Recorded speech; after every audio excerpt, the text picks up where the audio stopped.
নমস্কার। লেখাপাঠের তরফ থেকে অর্পিতা মুখোপাধ্যায় আজ শিষ্যদের দৃষ্টিতে শ্রী শ্রী রামকৃষ্ণের কিছু কথা পাঠ করছি। স্বামী ব্রহ্মানন্দজি মহারাজ লিখছেন, দক্ষিণেশ্বরে গুরুদেবের সহিত কত মহানন্দেই না দিন কাটাইয়াছিলাম।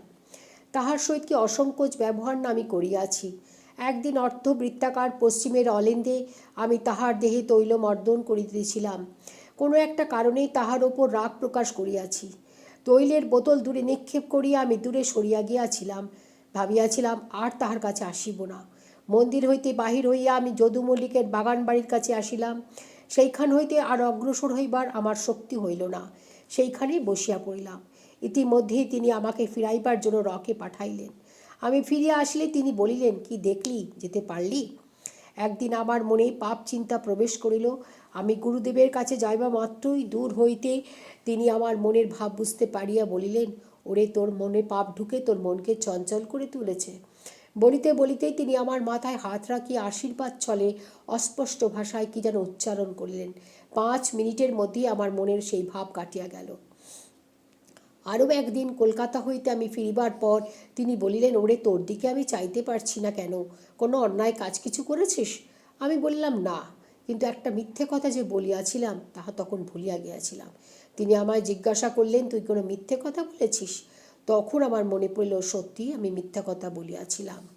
বিবেক বৈরাগ্যের মূর্ত প্রকাশ শ্রী গুরুদেব শ্রী রামকৃষ্ণকে দেখিয়াছিলাম। ধর্মগ্রন্থ শাস্ত্রে বিবেক বৈরাগ্যের কথাই আমরা পড়িয়া থাকি, কিন্তু উহাদের মূর্ত প্রকাশ তাহাতেই দেখিয়াছিলাম। নিদ্রিত বা জাগ্রত কোনো অবস্থাতেই শ্রীরামকৃষ্ণ কোনো প্রকার মুদ্রার স্পর্শ সহ্য করিতে পারিতেন না। তাহার জীবনাদর্শের সাহায্যে তিনি আমাদিগকে শিক্ষা দিয়েছেন যে ত্যাগ ধর্ম ব্যতীত ভগবানকে পাইবার কোনো উপায় নাই। শ্রীরামকৃষ্ণের জীবনাদর্শ দেখিয়া তাহারই আদর্শে জীবনকে গঠিত করিয়া তোল। শ্রীরামকৃষ্ণ এখনও বাঁচিয়া আছেন কিনা এই প্রশ্ন স্বামীজিকে করা হলে তিনি বলিয়াছিলেন, তোমরা কি পাগল হয়েছ? তিনি বেঁচে না থাকলে কি আমরা গৃহ ধর্ম সর্বস্ব ত্যাগ করে এই রকম জীবনযাপন করতে পারতাম? তিনি আছেন, শুধু সমস্ত মন দিয়ে তাকে ডাকো, তাহলেই তিনি পূর্ণ প্রভাবে তোমার কাছে আবির্ভূত হয়ে তোমার মনের সব সন্দেহ সব সংশয় দূর করে দেবেন। স্বামীজিকে প্রশ্ন করা হয়েছিল, শ্রী শ্রী রামকৃষ্ণের দেহরক্ষার পর স্বামীজি কি তাহাকে দেখা পাইয়াছেন? হ্যাঁ, তবে যখন তার খুশি হয়েছে তিনি আমাদের কাছে দেখা দিয়েছেন। তখনই তার দেখা পেয়েছি তার দয়া হলে। প্রত্যেকেই তার দেখা পেতে পারে, কিন্তু হয় তাকে দেখবার কার আগ্রহ আছে? কজনের প্রাণে সে আগ্রহ জেগেছে? স্বামী প্রেমানন্দজি মহারাজ বলছেন, জীবন্ত উপনিষদ সম্মুখে থাকিতে অন্য কোন উপনিষদে তুমি শিক্ষা দিবে?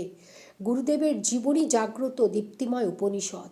শ্রী চৈতন্যদেবের জন্মগ্রহণ করিয়া নিজের জীবনধারায় প্রমাণ না করিলে রাধাকৃষ্ণ তত্ত্ব বুঝিবার শক্তি কাহারও হইত না।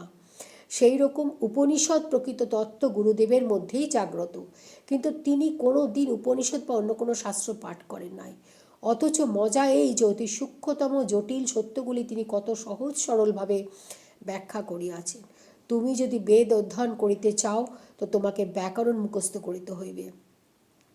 প্রত্যেক টিকাকার নিজ নিজ ধারণা অনুসারে যে সকল টিপ্পণী করিয়াছেন তাহা মনে রাখিতে হইবে।